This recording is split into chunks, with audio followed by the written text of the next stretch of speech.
അദ്ദേഹം പഠിച്ചതും അദ്ദേഹം ഷെയ്ഖായി വരിച്ചതും മഹാനായ ഹുസൈൻ അഹമ്മദ് മദനി റഹിമഹുള്ളയാണ്. അദ്ദേഹം ആരെന്നറിയോ? ഇന്ത്യ രാജ്യത്തിന്റെ സ്വാതന്ത്ര്യത്തിന് വേണ്ടി അന്നത്തെ സ്വാതന്ത്ര്യ സമര പ്രസ്ഥാനമായ ഇന്ത്യൻ നാഷണൽ കോൺഗ്രസിനോടൊപ്പം ഗാന്ധിജിയോടൊപ്പം അദ്ദേഹത്തിന്റെ ആസ്ഥാനമായ താളൂരിൽ വന്നിരുന്നാണ് ഗാന്ധിജി സ്വാതന്ത്ര്യ സമരത്തിന്റെ ആശയങ്ങൾ ആവിഷ്കരിച്ചത്. ഗാന്ധിജി ദൈവത്തിലിരുന്നുള്ള അദ്ദേഹത്തിന്റെ ഗുരുനാഥൻ അസീറെ മാൾട്ട, ഇറ്റലിയിലെ മാൾട്ടയിൽ 4 വർഷം കൊണ്ടുപോയി ബ്രിട്ടീഷുകാർ ഭീഷണിയാണെന്ന് തിരിച്ചറിഞ്ഞ് തന്റെ ഗുരുനാഥൻ ഷെയ്ഖുൽ ഹിന്ദിനോടൊപ്പം ജയിലിലടച്ചു ഹുസൈൻ അഹമ്മദ് മദനി റഹിമഹുള്ളായെ. ഈ ഹുസൈൻ അഹമ്മദ് മദനി റഹിമഹുള്ളായിൽ നിന്ന് അറിവ് പഠിച്ച, അതുപോലെ തന്നെ ഷെയ്ഖുൽ ഹിന്ദിൽ നിന്ന് അറിവ് അദ്ദേഹത്തിന്റെ ഗുരുനാഥനായ ഷെയ്ഖുൽ ഹിന്ദിനെ മാതൃകയായി കണ്ട് ഈ ലോകത്ത് പ്രവർത്തിച്ച പണ്ഡിതൻ ലോകത്തിന്റെ ഏറ്റവും വലിയ, ഇന്ത്യയിലെ ഏറ്റവും വലിയ മതകലാലയത്തിൽ പഠിച്ച് പാണ്ഡിത്യത്തിന്റെ നെറുകയിലെത്തിയപ്പോ തെക്കേ ഇന്ത്യയുടെ ഉമ്മുൽ മദാരിസായ ബാഖിയാത്തുസ് സാലിഹാത്തിലെ മഹാന്മാരായ പണ്ഡിതന്മാർ ആവശ്യപ്പെട്ടു, ഞങ്ങൾക്ക് നല്ലൊരു പണ്ഡിതനെ തരണമെന്ന്. ആ ഉമ്മുൽ മദാരിസിന്റെ ഷെയ്ഖുൽ ഹദീസായി ഏറ്റവും വലിയ ഹദീസിന്റെ ഗുരുനാഥനായി വിരാജിക്കാൻ പതിറ്റാണ്ടുകളോളം ഭാഗ്യം ലഭിച്ച ഒരു വ്യക്തി എന്ന് പറഞ്ഞാൽ ദാറുൽ പ്രിയഭാജനം ഉമ്മുൽ മദാരിസ് ബാഖിയാത്തിന്റെയും ഏറ്റവും മികവുറ്റ പണ്ഡിതൻ. ആ പണ്ഡിതൻ ഈ ജാമിയയുടെ ബാനിയാണെന്ന് പറയുന്നതിനേക്കാൾ അഭിമാനകരമായി നമുക്ക് എന്താണുള്ളത്? അദ്ദേഹത്തിന് മാത്രമാണ് ഇത്രയും വലിയൊരു സംരംഭത്തിലൂടെ തുടക്കം കുറിക്കാൻ കഴിഞ്ഞത്. ജാമിയ ഹസനിയ സ്കൂളാണ് യഥാർത്ഥത്തിൽ ആദ്യം തുടങ്ങിയത്. പള്ളിക്കൂടം ആദ്യം തുടങ്ങിയിട്ട് അറബി കോളേജ് പിന്നെ തുടങ്ങിയ, അല്ലെങ്കിൽ സമാന്തരമായ സമയത്ത് തുടക്കം കുറിച്ച ആ പണ്ഡിതന്റെ പ്രചോദനം എന്തായിരുന്നെന്നറിയോ? തന്റെ ഗുരുനാഥനായ ഹുസൈൻ അഹമ്മദ് മദനി റഹിമഹുള്ളാഹിയുടെ ഗുരുനാഥൻ ഷെയ്ഖുൽ ഹിന്ദ് എന്ന് ഗാന്ധിജി പേരിട്ട് വിളിച്ച, ഇന്ത്യൻ സ്വാതന്ത്ര്യ സമരത്തിന്റെ ആചാര്യൻ എന്ന് വിളിച്ച് ബ്രിട്ടീഷുകാരെ കെട്ടുകെട്ടിച്ച ഷെയ്ഖുൽ ഹിന്ദ് റഹിമഹുള്ളാഹ്, അദ്ദേഹം ദാറുൽ ഉലൂമിന്റെ ആദ്യത്തെ വിദ്യാർത്ഥിയും അതിന്റെ സ്ഥാപക സ്ഥാനീയനായ വ്യക്തിയാണ്. അതായിരിക്കുമ്പോൾ തന്നെ ഇന്ത്യ ദർശിച്ച ഏറ്റവും വലിയ, ഇന്നും നിലനിൽക്കുന്ന ഇന്ത്യയിലെ ഏറ്റവും വലിയ ഭൗതിക കലാലയത്തിന്റെ പേരെന്താ? ഭൗതിക കലാലയം, കോളേജ്, യൂണിവേഴ്സിറ്റി, അതിന്റെ പേരെന്താ?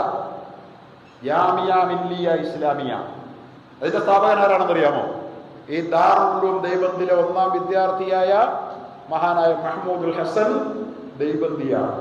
നിങ്ങൾ പൊതുപ്രവർത്തകർക്കൊക്കെ പ്രസാദിച്ചിരിക്കുന്നത്. മഹാന്മാരായ പണ്ഡിതന്മാർ, ഇൽമ പഠിച്ചവർ, അവരാണ് ഈ രാജ്യത്തിന് ചെയ്യാവുന്ന, ഇന്നും നമുക്ക് ചെയ്യാൻ കഴിയാത്ത സംഭാവനകൾ മുഴുവൻ ചെയ്യും. ഇന്ന് ജാമിയ മില്ലിയയുടെ മുമ്പിൽ ഷെയ്ഖുൽ ഹിന്ദ് ഗേറ്റ് എന്ന് പറഞ്ഞൊരു ഗേറ്റുണ്ട്. ഷെയ്ഖുൽ ഹിന്ദ് ഗേറ്റ് എന്ന് പറഞ്ഞാൽ നമ്മൾ ഷെയ്ഖ് ഹസൻ ഹസനത്തിന്റെ ഗുരുനാഥനായ ഹുസൈൻ അഹമ്മദ് മദനി റഹിമഹുള്ളാഹിയുടെ ഗുരുനാഥൻ. അദ്ദേഹത്തോടൊപ്പം 4 വർഷം മാൾട്ടായിലെ സെൻട്രൽ ജയിലിൽ പോയി ജയിൽവാസം അനുഭവിച്ചു. കൊടിയ പീഡനങ്ങൾ ഏറ്റുവാങ്ങി. അദ്ദേഹം തിരിച്ചു വന്നപ്പോൾ സ്വീകരിക്കാൻ കാത്തുനിന്നത് ഗാന്ധിജിയാണ്. തുറമുഖത്ത് സ്വീകരിക്കാൻ കാത്തുനിന്നത് അവരാണ്. ഇന്ത്യയുടെ സ്വാതന്ത്ര്യം നേതൃത്വം നൽകിയത്. ജാമിയ മില്ലിയയുടെ സ്ഥാപകനാണ്. നിങ്ങൾ അടിച്ചു നോക്കിക്കോളൂ. അതിന്റെ ഫൗണ്ടേഷൻ തറക്കല്ലിട്ടത് ആരോടൊപ്പം? അക്കാലഘട്ടത്തിലെ ഇന്ത്യയുടെ സ്വാതന്ത്ര്യ സമരത്തിലെ നേതാക്കന്മാരോടൊപ്പം ചേർന്ന് ജാമിയ മില്ലിയയ്ക്ക് തറക്കല്ലിട്ടത് നമ്മുടെ ഗുരുനാഥൻ, നമ്മുടെ ബാനിയുടെ ഉസ്താദിന്റെ ഉസ്താദ് മൗലാന മുഹമ്മദ് ഹസൻ ദൈബന്ദിയാണ്.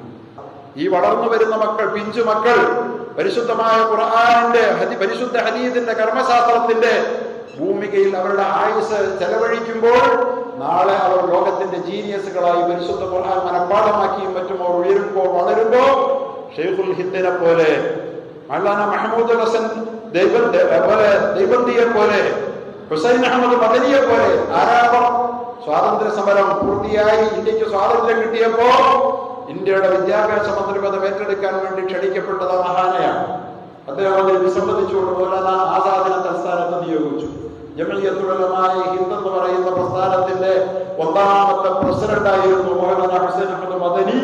നമ്മുടെ മഹാനായ ബാനി ഷെയ്ഖ് ഹസൻ ഹദറത്ത് റഹിമഹുള്ളാഹിയുടെ ഷെയ്ഖ് ജമിയത്തുൽ ഉലമാ ഹിന്ദിന്റെ 1ാമത്തെ, കേരളത്തിൽ ജമിയത്തുൽ ഉലമാ ഹിന്ദിന്റെ 1ാമത്തെ പ്രസിഡന്റ് ഷെയ്ഖ് ഹസൻ ഹദറത്താണ്.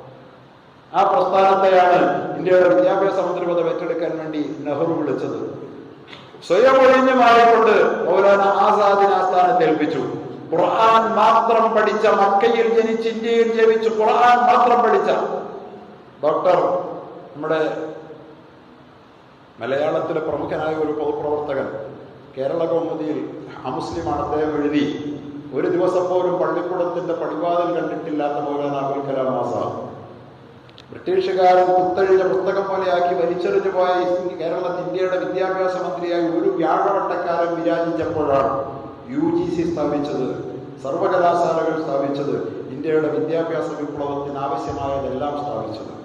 ഖുർആനിക വിദ്യാഭ്യാസം സമഗ്രമാണ് എന്ന് ഈ ലോകത്തെ പഠിപ്പിച്ച് കാട്ടിത്തന്ന ആസാദും മൗലാന മദനി റഹ്മത്തുള്ളാഹിയും അദ്ദേഹത്തിന്റെ പിന്മുറക്കാരനായ ഷെയ്ഖുൽ ഹിന്ദ് അല്ല ഷെയ്ഖ് ഹസൻ ഹദറത്ത് റഹിമഹുള്ളയും അവരുടെ സേവനങ്ങൾ, അവരുടെ ലക്ഷ്യങ്ങൾ എന്തൊക്കെയായിരുന്നു എന്ന് തിരിച്ചറിയാനുള്ള അവസരമായി നമ്മളവർ നിസ്കരിച്ച നിസ്കാരത്തിന്റെയും അവരുടെ ഇബാദത്തിന്റെയും ഹദീസ് പഠിപ്പിച്ച ശൈലിയും മാത്രം പറഞ്ഞ് സമയം കളയുന്നതിന് പകരം അത് വളരെ പ്രധാനമാണ്. അതാണ് അവരെ അവരാക്കിയത്. അതോടൊപ്പം അവർ ചെയ്ത സേവനം, അവരുടെ ലക്ഷ്യങ്ങൾ എത്ര വലുതായിരുന്നു ഭാവിയെക്കുറിച്ചുള്ളതെന്ന് കൂടി തിരിച്ചറിഞ്ഞുകൊണ്ട് ആ മഹാന്മാർ ചെയ്ത സേവനപാതയിൽ അതിദ്രുതം സർവാത്മനാഹമികയ മുന്നോട്ട് ഗമിക്കാൻ പടച്ച തമ്പുരാൻ നമുക്ക് തൗഫീഖ് നൽകുമാറാകട്ടെ. അതായിരിക്കും നമുക്ക് ആ മഹാനുഭാവന്മാരോട് നാം ചെയ്യുന്ന ഏറ്റവും വലിയ അനുസ്മരണത്തിന്റെ കടപ്പാട്.